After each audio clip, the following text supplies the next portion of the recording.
May I ask Senator Lacson if he wishes to yield some questions by way of interpellation? And until after I have sponsored the partial committee report, I'm not yielding the floor. Banggaan sa Senado. Anak ng kagwang Panpilo Lacson na duwag kay Senador Marcolita. Anak ng kamote, no, may privileged speech. Noong buljakin na at kinumpronta na ni Senador Marcolita itong si Panpilo Lacson na nagparinig na bahag ang buntot ng hinayupak. Isko, nabayot man dong. At ito pa, Tolpo Brothers, takot na matalo kay Vice President Inday Sara Duterte. Kaya nagpabibi ang mga hinayupak. Hindi daw sila kakandidato sa pagkapangulo ngayong 2028 presidential election. Takot matalo, no? Tumakbo na kayo. Anak ng kagwang, lakas ng backer ninyo eh. Bata ng demonyo. Bata ni Lucifer.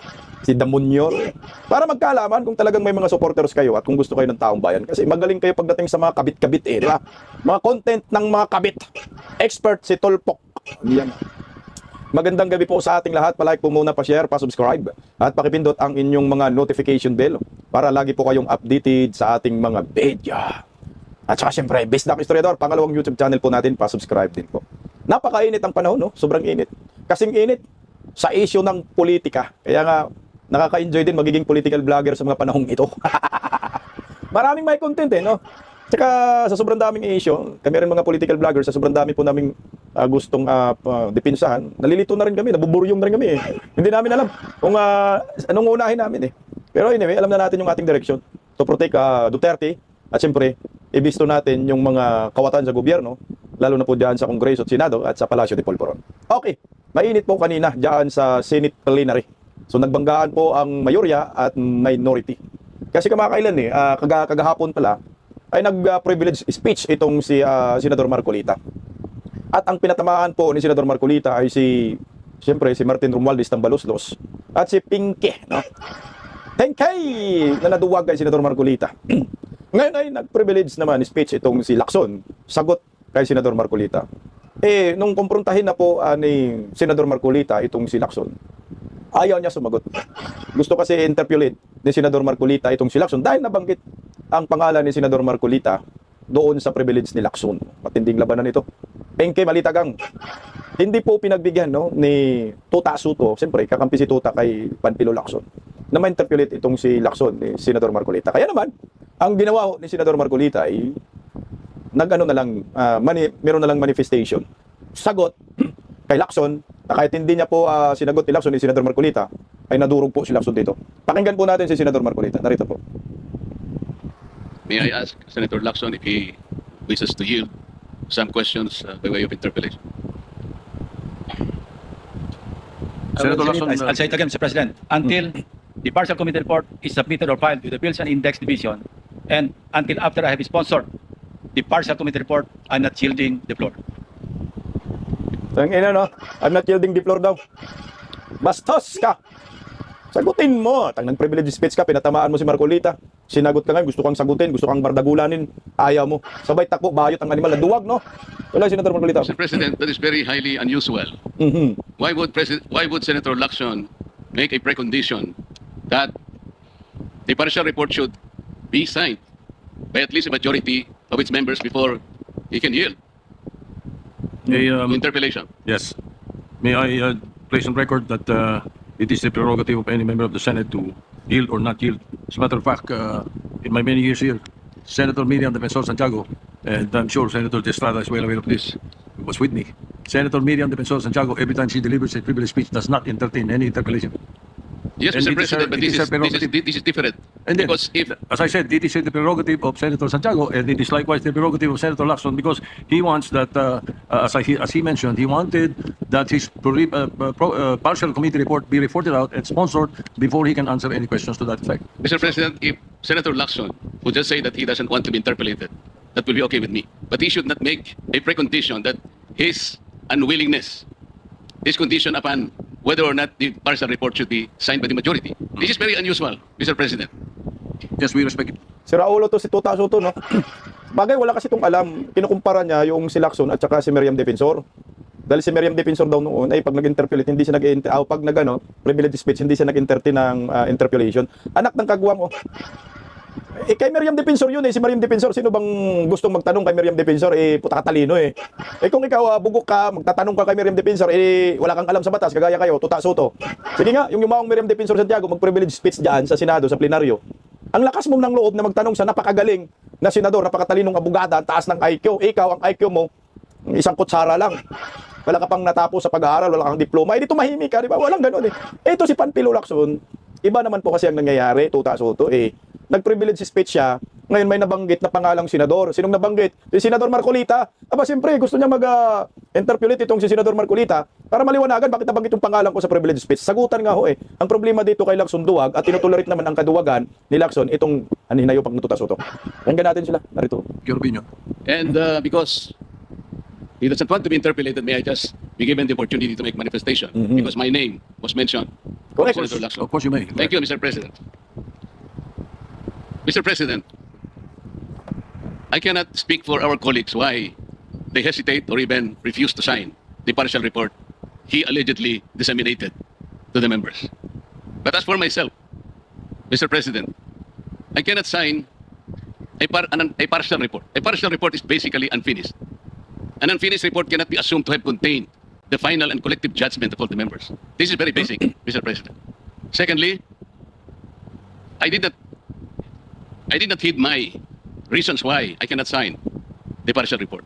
I delivered a privilege speech some time ago, Mr. President, outlining the reasons, therefore.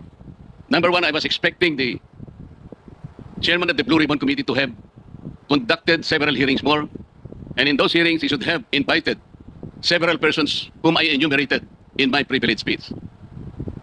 Namely, Yusek Adrian Bersamin, Yusek Jojo Cadiz, former Governor Luis Chavez Singson, former Speaker Martin Romualdez, former Congressman Saldico by way of an apostilled sworn statement, because this is very, very possible. An apostilled sworn statement, Mr. President, as I have already advised the chairman of the Blue Ribbon Committee, is similar to a sworn statement notarized by the Philippine Consulate in any part of the world, because this apostilled manner or method of subscription was already adopted by the Supreme Court in one of its resolutions, Mr. President. Alam niyo po yung stand ni Senador Marcolita. Gusto lang naman niya na magkaroon ng direksyon yung Blue Ribbon Committee na dati niyang pinamunuan. Kasi itong si Panpilo Lacson, marami na pong lapses. Marami na pong mga pagkakataon na matumbok na po sana natin yung totoong mastermind. Hindi niya ginawa. Natulog lang siya diyan sa Senado Yung mga binabanggit ni Senador Marcolita na mga personalidad na pangalan yun, nag-link, no? Pagkaroon ng kolaborasyon diyan sa Executive Department, lalo na kay Bangag, hindi pinapatawag. Na ang layunin talaga ng Senate Blue Ribbon Committee ay mag-imbestiga, lalo na malaki pong pera ang involved dito, trilyon-trilyon. Kayo nga excited kayo sa impeachment ni Vice President Inday Sara. Alam naman natin ito ay optics at Sarsuela. Pero bakit dito nga, pagdating sa flood control, napakatahimik at pilit lang tinatabunan ng iba't ibang issue. Itong impeachment, panakip botas to sa flood control yan ang maliwanag. Si Lacson, tumahimik sa flood control. So ngayon, na-divert ang issue, nakapokus tuloy sa impeachment, laban kay Inday Sara. Yan ang malinaw dito, yung trilyon-trilyon ang issue, hindi yung kay Inday Sara Kaso nililihis ng Senate Blue Ribbon Committee. Ang dami ng karakter, ang dami ng artista dito sa manumalyang flood control, hindi man naimbita dyan sa Blue Ribbon Committee. Kaya naintindihan natin si Senador Marcolita, at saka ang taong bayan talagang kakampi kay Senador Marcolita. Kasi bakit? Gusto ni Senador Marcolita, matapos na po natin, yung matumbok na natin itong mga kawatan sa pagnanakaw sa kaban ng bayan. Tuloy, Senador.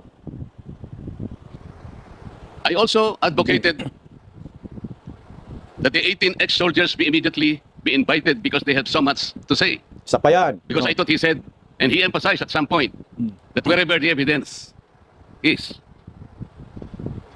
the BRC will be led there too, Mr. President. Ang sabi pa po niya, Mr. President, hindi option yung interparliamentary courtesy. Kung ako po ba'y tatawagin pala sa mababang kapulungan dahil meron pala silang itatanong tungkol sa di umano ay mga donasyon na aking tinanggap. Mr. President, I will willingly present myself with or without invitation. They decided to suggest to me that they wanted me there. I will go there, Mr. President. Interparliamentary courtesy is between the two chambers, Mr. President. Tayo-tayo po ang pinag-uusapan na maggalangan doon. Pero ang nangyari, Mr. President, ang ating boss, ang mga amo natin, ang taong bayan, ang hindi na po iginalang. Hindi lang pangbabastos sa mga taong bayan ang ginawa ng mga magnanakaw at kawatan nitong flood control projects. Igagalang pa ba natin, Mr. President, ang mga tinutungo ng ebidensya na sangkot ang mga taong gusto nating ipatawag in this chamber? Gagamitin pa po pang isang dahilan na kailangan nating maggalangan kung sila mismo ay hindi na iginalang ang taong bayan na ngayon ay halos nagdurusa na. Tama po, sinabi niya kanina, Mr. President, talagang mainit ang panahon. Ang heat index ay talagang sumadsad na talaga sa pinakamainit na bahagi. Ngunit ang lalong nagpapainit nito, Mr. President, ay yung kawalan ng political will na ipagpatuloy ang pagdinig. Kahit na lantaran na nandun na talaga yung mga ebidensya. Bakit po hindi tayo tumawag ng pagdinig, Mr. President? Inimbita si Governor Luis Chavez Singson. Pagkakalam ko sa mga... Stop muna tayo kay Chavez Singson. Gusto ko lang komunikta dito kay Senador Marcolita doon sa 18 ex-Marines. Sayang talaga ito, di ba? Sinayang lang ni Panfilo Lacson yung 18 ex-Marines, nantindi ng kanilang mga isiniwalat, no? Kumplito sa ebidensya. Kumplito sa dokumento, ikakain, nandyan na inihain na sa'yo. Ang problema nga, yung direksyon ni Panfilo Lacson, hindi niya hangarin na matumbok ang totoong mastermind. Yan yung nakikita natin kay Lacson. Kaya ako sa akin pinatawag na po itong 18 ex-Marines sa NBI, ginago ni Matibag, hindi natakot yung 18 ex-Marines. Pumunta, nakailang beses pinatawag, kinasukan sila, hinarap nila. So ano ang ibig sabihin nito? Yung 18 ex-Marines ay 100% credible. At yung kanilang mga isiniwalat nila, 100% credible. Kung ikaw nagdududa ka sa kanilang kredibilidad, bakit hindi natin subukan diyan sa Senate Blue Ribbon Committee na pinamumunuan mo, Lacson? Ayaw niyang ang gawin yon dahil dokumentado, hindi hearsay, ang mga sinasabi ng mga 18 ex-Marines. Ang dami ng ebidensya Ang dami ng ebidensya na inilabas itong 18 ex-Marines. May mga video, pinupost si Defensor. Ngunit, hindi pa rin po ito pinapansin ni Panfilo Lacson. Ito po yung nakakabuisit dyan. Na tayong mga Pilipino, alam na natin may lead. Nandyan na. Kumbaga ito, ulam na Kakain ka na lang Pero hindi mo pa rin kinakain Kasi namimili ka pang hinayupa ka, nandyan na nga May ebidensya na tinuturo na yung mastermind. Dugtong ako muli doon sa sinasabi ni Senador Marcolita na, tika, kailangan pa ba talaga natin ng interparliamentary courtesy?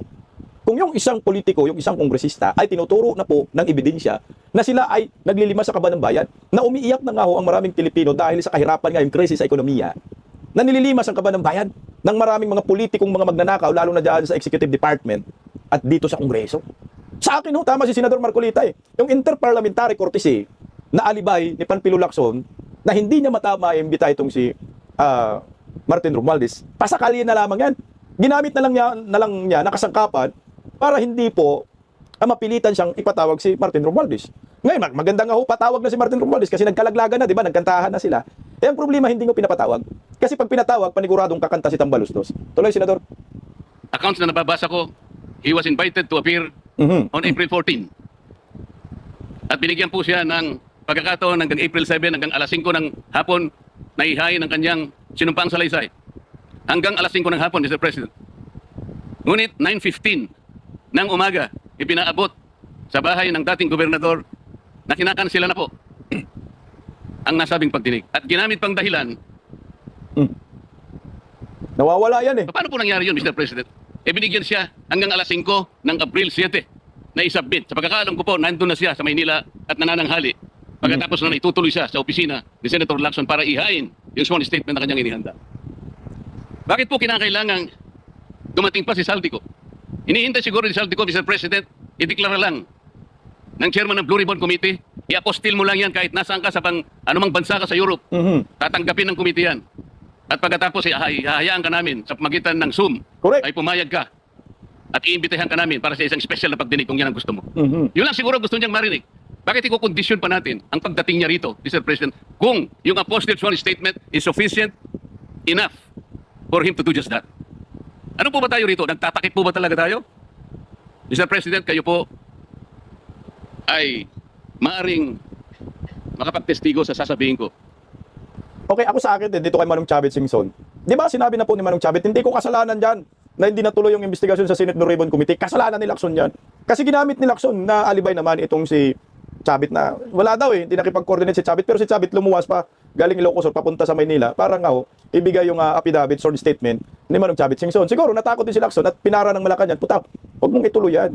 Pag ituloy mo yan, mabulilyaso tayo lahat. Malaglag tayo, animal sa kumunoy, sama-sama tayong babaon.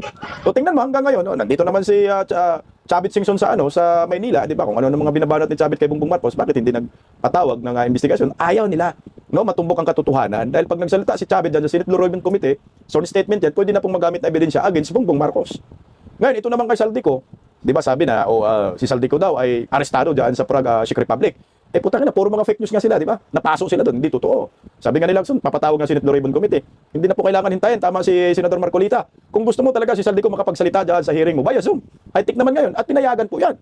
Merong president po sa House of Representatives at pati dyan sa Senado. Ginawa ni Hontiveros. Di ba via Zoom, yung paninira kay Pastor Kibulo, yung witness daw nila. At saka doon ginawa kay Tatay Digong, kay Silas Cañas. Di ba via Zoom sa House of Representatives sa Quadcom? Bakit nangyari yun? Kasi Duterte yung ginagago ito. Marcos ang tatamaan, kaya bawal po yun. Rumalis sa tamaan, kaya bawal po yun. Kaya halatadong nagtatakip, tama po dito si Senador Marcolita, yung word na ginamit niya ay pagtatakip. Tuloy, Sin. Nung isang araw po, pinuntahan ko kayo sa inyong opisina at may binanggit po akong isang bagay na maaaring makatulong sa atin kung paano kilalanin si Senator Lacson. Binanggit ko po sa inyo, Mr. President, ng buong katapatan nung ako'y wala pa po sa Kongreso, wala pa po sa public service. Nakilala ko po si Senator Lacson bilang chief ng PNP. Nabanggit ko po sa inyo, Mr. President, sa ating pag-uusap sa inyong opisina. Mula noon, nung makita ko siya, lalong-lalo na po doon sa episode na pinatawag po niya, ang lahat ng kinaukulan na mayroong mga nakaw na sasakyan, mga karnap na sasakyan. Naalala ko po na sinabi niya, Mr. President, lahat ng mga ninakaw na sasakyan, dalhin nyo rito sa Camp Crame. No questions asked. Dahil palagi po akong dumadaan sa EDSA, Mr. President.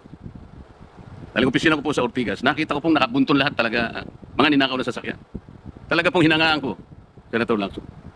Walang nakagawa nun, sa aking palagay, kung hindi sila. Di ba, Mr. President, sinabi ko pa sa'yo, sayang walang nakako yung aking kaibigan, yung dating mayor ng Marikina, Bayani Fernando. Dahil kinausap ko po siya, sabi ko, Bayani, alam mo, yung ginagawa mo sa Marikina, gusto ko rin eh. At yung ginagawa ni Chief PNP, Ping Lacson, gusto ko din yun. Ayaw mo ba siyang kausapin na kayong dalawa tumakbo? Si Ping Lacson ang president, ikaw naman ang vice president. Kinuwento ko sa iyo yan, Sir President. Bakit ko po sinasabi ngayon ito, Ginong Pangulo? Nung umpisa po talagang ganun na nakita ko po eh.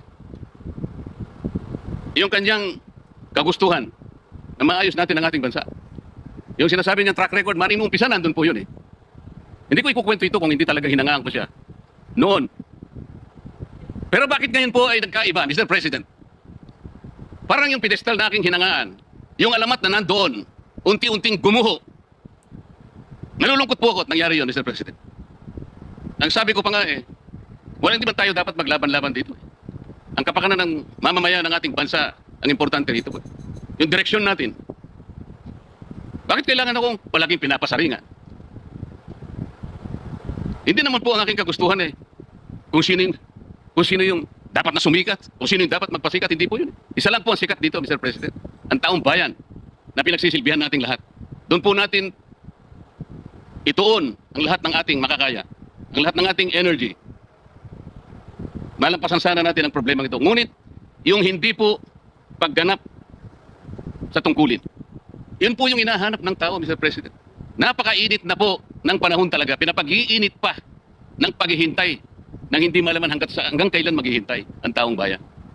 Ano po ba ang dahilan kung bakit nagkaroon siya ng privilege speech ngayong hapon? Para saan? Para saan? Hindi po ba mas maganda na kumpituhin natin yung report? Hindi partial. Ano yun? Partial final? O partial provisional? Paano ko po malalaman, Mr. President, kung hindi po ibinigay yung hard copy? Pipilitin akong basahin na nandun lamang sa online. Binigyan lamang kami ng isang file para doon kuhanin namin kami mag-print. Paano ko ba ikukumpara po yung ipinrint ko? Hindi ko naman alam kung sinong gumawa nun dahil wala nga pong pirma yun eh. Doon lang sa paraan na yun eh, nagkakaroon na po ng agam-agam eh. Pagkatapos eh, ayaw pa nilang mag-interpret. Nasa sa kanya po yun, Mr. President. Pero ako po, ang tanging hangarin ko lamang, ayusin natin lahat ito.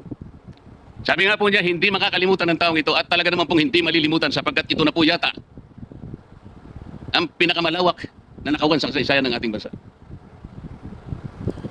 Grabe no, ang ganda ng talumpati at interpolation po dyan ni Senador Marcolita. Sana Lacson na gumuhit po sa iyo yung mga sinasabi dahil tama ito na po yung pinakamalawak na korupsyon, pangungurakot sa kasaysayan natin. Na hanggang ngayon, wala pa rin nakulong mga hinayupa kayo. Mga anak ng kagwang naman talaga. Yung gigil na ba ang taong bayan? Makulong na kayong mga kurakot. Meron pa nga ng wish nag-wish Cara David. Ang wish, sana mamatay na lahat ng mga kurakot. Anak ng kagwang si Cara David, baka mapabuti na naman natin na mag-birthday siya para mag-wish na naman. Malapit na madali si Bangag dyan. Ang point natin dito, sino yung makukulong? Sino yung mananagot? At kaya bang ipakulong ng gobyernong ito ni Bongbong Marcos? Ang inaasahan ng Senate Blue Ribbon Committee na nandiyan na nga nag-imbestiga, inumpisa na maganda ni Senador Marcolita, hindi naman ho nagpapatawag ng hearing. At ang lumalabas, sila po ang tagapagtakip ng katotohanan, itong si Lacson. Okay man to si Lacson noon, di ba? Maraming nagsabi, ayaw si Lacson. Siya, Senador Marcolita mismo, humanga siya. Pero ngayon si Lacson bumalik sa politika, nakatisod talaga ito ng malita. No, nakatisod. Wala, magre-retiro ka Lacson, sira yung pangalan mo, sira yung pagkatao mo. At sayang yung pinaghirapan mo noon. Na sa isang iglap sa panahon na ito, ikaw ay senador, lahat yun mabubura. Dahil ikaw ay nagpasakop ka sa malitagang. At ang kanilang malita ba kasi?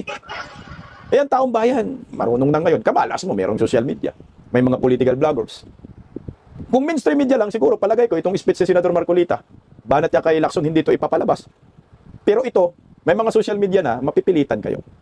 Masabi nga ni Vice President Inday Sara Duterte, ang gusto kong maging Vice Presidente ay yung magpakulong sa mga kurakot. Noon, ngayon at bukas. Kung si Senador Marcolita na nga yung pinopoint dito. Eh kung hindi natin may pakulong tong mga animal na ito, ipakulong na lang natin pag naging presidente si Inday Sara. Kaya itong Tolpo Brothers, takot na takot sa mga Duterte matalo. Takot kay Inday Sara Duterte matalo. Di ba kagahapon may nilabas na survey itong Pulse Asia, nandun si Tulpok, Rapi Tulpok.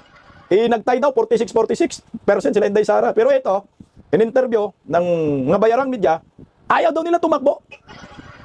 Tangina, takot. Takot kayo sa babae. Tingnan natin. No, ang gusto po ng brother ko and myself, sana po, next time, wag na po isama-sama yung mga pangalan po namin dyan, ng mga tatakbo, possible candidates sa presidential, vice presidential. Kaya ang plano lang po talaga namin, hanggang dito lang po kami sa Senado. Kaya Senator Rafi was also worried last night. Makita po yung lumabas po sa media, sa social media kahapon, at sinasabi po na tayo sila ni Sara. Marami na naman yung problema dyan. Magpapasok na naman po yung mga buzzers, mga trolls. Wala naman ho talaga kaplano-plano ho yung kapatid ko. Oh, lol. Kagaya ngayon, nagpa-interview ka, di ba? Bibirahin ka rin namin talaga. Ibabas talaga namin. Alam mo, Eric Sylvester Stallone, wag na kayong magpabibi. Hindi ito tutok sa tulpo. Hindi ito wanted sa radyo. Kung kayo interesado kayo na tatakbo sa pagkapangulo sa 2028, puta bukas man yan kahit sino po pwede. Pero wag mong gawing rason na ibabash kami. Siyempre, ibabash ka talaga namin. Atakihin ka talaga namin. At ayaw namin ng Pangulo na puro mga kabit-kabit yung pinag-uusapan. Nabahag ang buntot ninyo. Ano? Lumaban kayo. Ako sa akin, hindi ako tutol na itong Tolpo Brothers ay tatakbo sa pagkapangulo. Gusto ko po yun. Sama-sama na. Kasi marami ring mga mayayabang na mga Tolfonatics, di ba? Ay, keso matatalo si Inday Sara nila. Sige, patakbuhin natin para magkaalaman kung sino talaga ang gusto ng taong bayan. Pagsama-samahin na natin. Takbo si Inday Sara, Lini Robredo, Risa Hontiveros, Rapi Tulfo. Gusto mo, Tolpo Brothers, Vice Presidente, Tolpo Presidente, mas maganda. Tapos kami mag-Duterte-Duterte rin, o Duterte Marcolita, no? Matakbuhin mo si Vince Dizon, Remulla Brothers and Remulla Presidente, Remulla Vice Presidente, ganun na lang siguro, no? Para magandang laban. Ako, open naman yan. Nasa tamang pag-iisip naman itong mga to, no? Eh di, tumakbo kayo sa biit. Para maganda po na matalo kayo lahat hindi Sara, no? Pagdating sa eleksyon, malalaman kung sino talaga ang gusto ng taong bayan. Alam mo sa akin kung tatakbo talaga si ang Tolpo Brothers, talo na sila dyan. Yung 46% na sinasabi sa Pulse Asia, yung dalawa lang sila, 1-on-1. Pero malabo na manalo si Rapi Tulfo kay Inday Sara. Walang legasiya, putang ina, yung sa luto nga pinagtakpan eh. Ilang malita kaya doon na Rapi Tulfo, doon sa luto, tumahimik kayo sa investigasyon. Araw-araw may panalo. Baka isa ka sa nananalo din. Tulingan natin si Sylvester Erich. I was talking to him last night.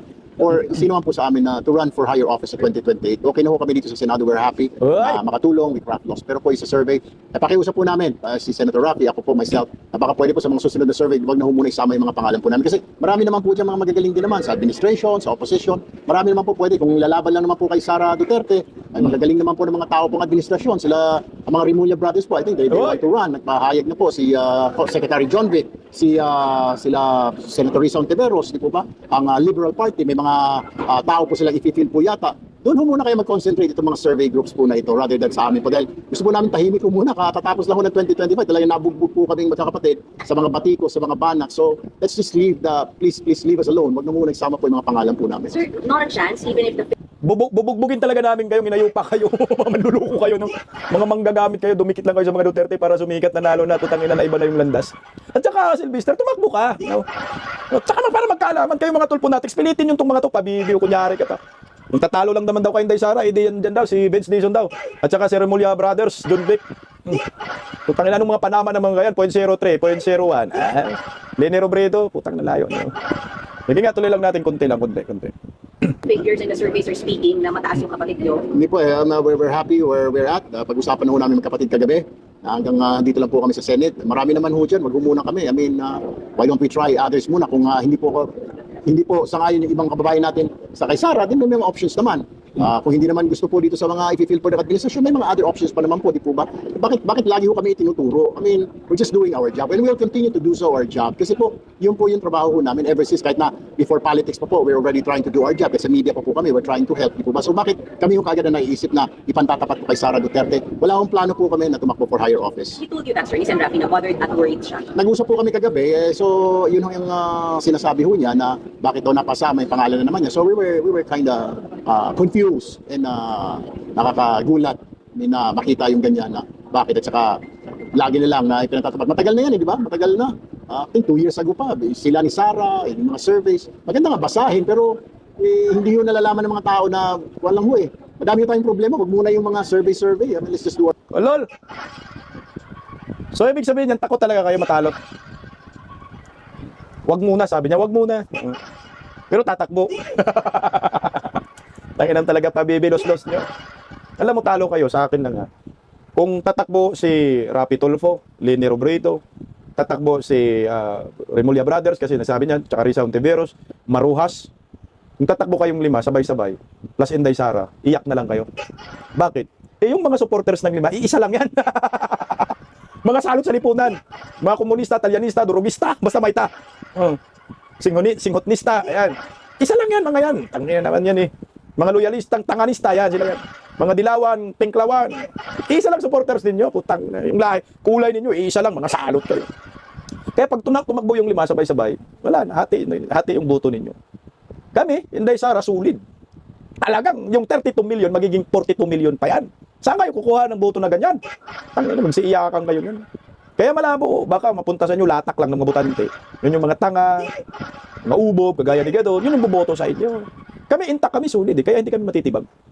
At darating ang time talaga, luluhod kayo sa tala. No? Para magiging match, sa 5 sa inyo, ito, advice ko sa inyo, pili na lang kayo ng isa. Sama-sama kayo para magiging match man lang. Mahirap nang manalo si Inday Sara nang walang match. Pero siyempre, hindi naman sila papayag na magkaisa sila, di ba? No? May kanya-kanya silang manog, sabi nga si Maruhas, ayan. May Risi, hindi, may manok kami. Ayan ang KBBM at Duterte. Kaya ang resulta, shoot kayo Senadoro. Kami solid Duterte, kami pa rin magwagi. Kaya bilang na ang mga panahon ninyo, lahat ng mga kurakot dapat makulong, Inday Sara.